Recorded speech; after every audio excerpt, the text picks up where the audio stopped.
Hello అండి, ఈరోజు మనం అరటికాయ ఫ్రై ఎలా చేయాలో చూద్దాం. ముందు ఇలా అరటికాయలు చిన్నవి కట్ చేసుకుందాం.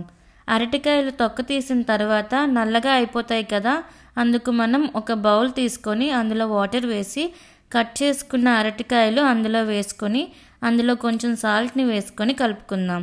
అప్పుడు ఆ ముక్కలు నల్లగా అవ్వకుండా ఉంటాయి. ఇప్పుడు మనం స్టవ్ మీద కళాయి పెట్టి కళాయి కొంచెం వేడెక్కిన తర్వాత ఆయిల్ వేసుకొని ఆవాలు కొంచెం, జీలకర్ర కొంచెం, ఒక ఎండుమిరపకాయ, చిన్నగా కట్ చేసుకున్న ఒక ఉల్లిపాయ వేసి కొంచెం కరివేపాకు వేసుకొని పోపును కాసేపు వేపుకొని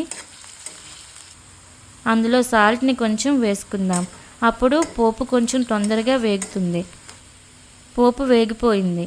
ఇప్పుడు మనం అరటికాయ ముక్కల్ని వేసేసి బాగా కలుపుకుందాం.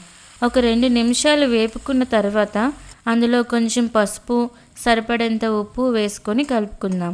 3 నిమిషాల వరకు మీడియం ఫ్లేమ్లో పెట్టి ఉంచుకుందాం. ఇంతలో మనం అరటికాయ ఫ్రైకి ఎక్స్ట్రా టేస్ట్ కోసం ఒక పొడిని తయారు చేసుకుందాం.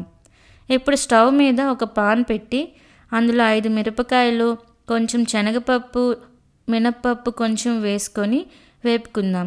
ఈ శనగపప్పు, మినప్పప్పు మనం ముందు వేసిన కూరపోపులో కూడా వేసుకోవచ్చు, లేదా కూరలో పోపులు వద్దనుకుంటే పొడిలా కూడా చేసి వేసుకోవచ్చు. పొడి చేసుకుని ఫ్రైలో వేసుకుంటే ఇంకా టేస్టీగా ఉంటుంది.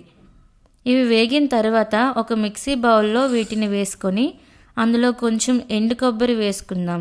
ఇది మీ ఇంట్లో ఉన్నట్లయితే వేసుకోండి, లేకపోతే అవసరం లేదు. ఇందులో 5 తెల్లుల్లి రెబ్బలు వేసుకొని మిక్స్ చేసుకుందాం. ఇప్పుడు అరటికాయలు వేగాయో లేదో చూడటానికి ఒక ముక్కను తీసుకొని ఇలా అణిచి చూద్దాం. బాగా వేగిపోయింది. ఇప్పుడు మనం మిక్స్ చేసుకొని పెట్టిన ఆ పొడిని ఇందులో వేసుకొని బాగా కలిపి ఒక 2 నిమిషాల పాటు దీన్ని అలా వేగనిద్దాం. ఈ ఫ్రై అన్నిట్లో బాగుంటుంది. రసంలో కానీ, పప్పులో కానీ, సాంబార్తో తిన్నా కూడా చాలా బాగుంటుంది. మళ్ళీ బాగా కలుపుకొని స్టవ్ ఆఫ్ చేసి ఫ్రైని ఒక బౌల్లో వేసుకుందాం. అంతే అండి, అరటికాయ ఫ్రై రెడీ అయిపోయింది. మీరు కూడా ఒకసారి ట్రై చేసి చూడండి. ఎలా వచ్చిందో కామెంట్ చేయండి. నా ఛానల్ని సబ్స్క్రైబ్ చేసుకోవడం మాత్రం మర్చిపోకండి.